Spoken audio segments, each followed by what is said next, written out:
T'es tendu comme une crabe.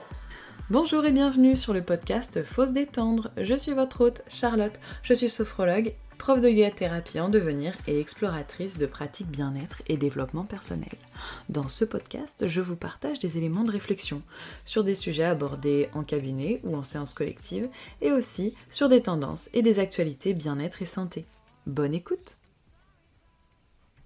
Dans l'épisode d'aujourd'hui, je vous explique pourquoi l'entraînement du mental par la pratique autonome des audios fournis après nos séances conditionne la rapidité et l'efficacité d'action des techniques de sophrologie.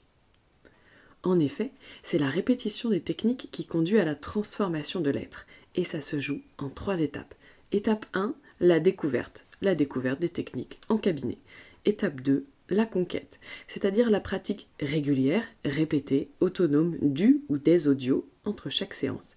C'est la répétition qui permet de nous découvrir de plus en plus et de consolider nos découvertes ou nos redécouvertes sur nous-mêmes et nos ressources intérieures.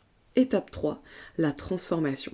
Elle s'opère d'elle-même à force de répétition des pratiques, surtout si on ne revient pas à nos a priori, à nos vieux schémas et si on suspend nos jugements et interprétations. Par conséquent, vous l'aurez compris, les techniques sophro sont d'autant plus efficaces qu'elles sont répétées. C'est pourquoi je vous fournis les audios après chaque séance.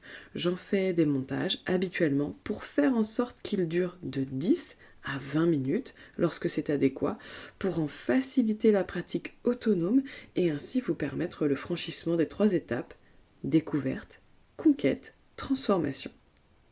La pratique de la sophrologie se veut être un entraînement, un processus, et non déclic ou magie. Cet entraînement est aussi un moyen d'occuper favorablement le terrain. Je m'explique.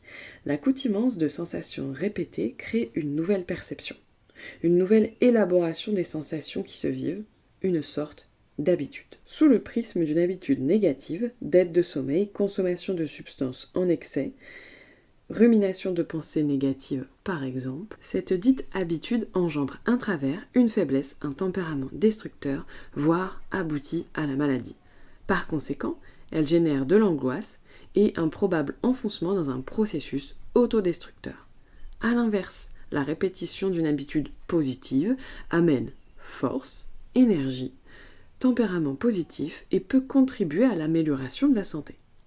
C'est tout le sens d'aller vers le positif par la pratique de la sophrologie, de choisir la construction plutôt que la destruction. Les études en neuroplasticité semblent démontrer que le cerveau est capable de créer et d'organiser du lien avec son environnement. Notre cerveau possède la capacité de modifier l'organisation de tels réseaux de neurones en fonction de ses expériences répétées et ou nouvelles. Certes, notre cerveau est structuré à la naissance, mais il contient aussi un formidable potentiel à stimuler au-delà. Pour resituer un peu le rôle du cerveau, c'est un organe siège de notre pensée, de nos raisonnements, de l'intégration de nos perceptions, de notre mémoire, de notre capacité d'apprentissage, de la genèse de nos émotions, de notre capacité d'expression symbolique et du contrôle conscient et inconscient de nos comportements et de l'essentiel de nos fonctions corporelles. Ainsi, le psychisme ne serait donc pas donné une fois pour toutes dans une fixité qui serait désespérante, il est évolutif et doté de capacités de modification. Le cerveau, tout comme un muscle, peut se muscler, s'améliorer par l'entraînement. Je vous l'accorde, l'image est imparfaite par sa simplicité et sa réduction, mais elle nous montre que, tout comme nos muscles, nos qualités et nos défauts ne sont pas figés. Les qualités humaines sont aussi malléables que toutes les autres capacités susceptibles d'être améliorées par la pratique, comme acquérir des connaissances ou jouer d'un instrument de musique. L'entraînement de l'esprit peut nous permettre de cultiver ces qualités qui font de nous un meilleur être humain. Enfin, je conclurai cet épisode par une citation d'Aristote. « L'excellence est un art que l'on atteint par l'exercice constant. Nous sommes ce que nous faisons chaque jour.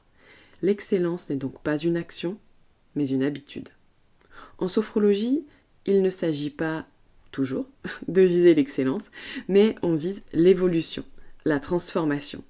En intégrant cela dans la phrase d'Aristote, nous obtenons le message Toute évolution psychologique ne relève pas d'une simple décision ni d'un déclic, mais d'une pratique régulière.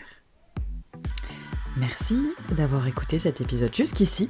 Vous pouvez commenter, liker, partager.